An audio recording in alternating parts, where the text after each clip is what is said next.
রঞ্জিত বাবু স্ত্রী মাতাজি ছেলে আহুতি দিচ্ছেন। আপনারা দেখুন বিষ্ণুর মধ্যে কিরকম শ্রাদ্ধ হয়। বিষ্ণুর মধ্যে শ্রাদ্ধ হলেই ওনার আত্মা উদ্ধার পাবে। বিষ্ণুর মধ্যে শ্রাদ্ধ একান্ত প্রয়োজন। কোনো আমিষ আহার চলবে না ছাড়লে। আত্মা যেহেতু ভগবানের দেওয়া, আত্মা কোনোদিন আমিষ গ্রহণ করেন না এবং কোনো নেশাদ্রব্য গ্রহণ করেন না। সেই জন্য বৈষ্ণব মতে করলেই তা শুদ্ধ শ্রাদ্ধ।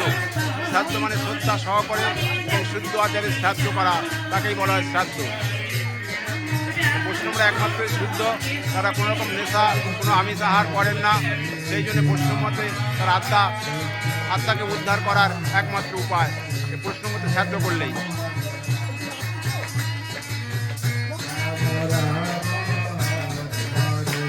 আমরা যত বৈষ্ণব রয়েছি আমাদের দেহ রাখার পরে আমাদের শ্রাদ্ধ বৈষ্ণব মতেই হবে। বৈষ্ণব মতো হয় মানে আমাদের দেহ উদ্ধার, আত্মা উদ্ধার। আত্মা কোনোদিন আমার পিতা মাতা ভূত নয়, তাই মারা গেলে তাকে আমিষ আহার দেওয়া হয় না।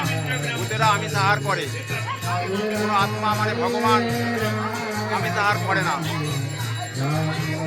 দেখুন সবই নিরামিষ, এতগুলো পিণ্ড দেওয়া হয়।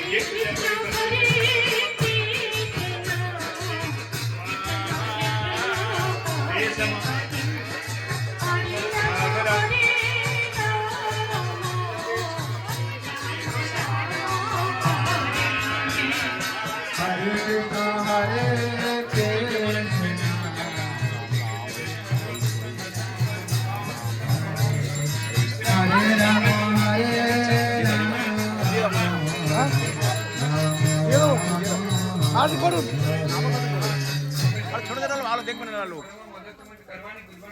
আমাদের এই মন্দিরের ভক্ত ওই মাতাজি তিনি এসছেন, যজ্ঞে সহযোগিতা করছেন।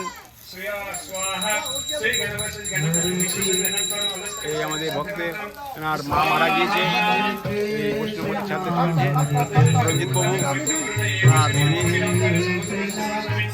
মারা গেছেন। এই ছবি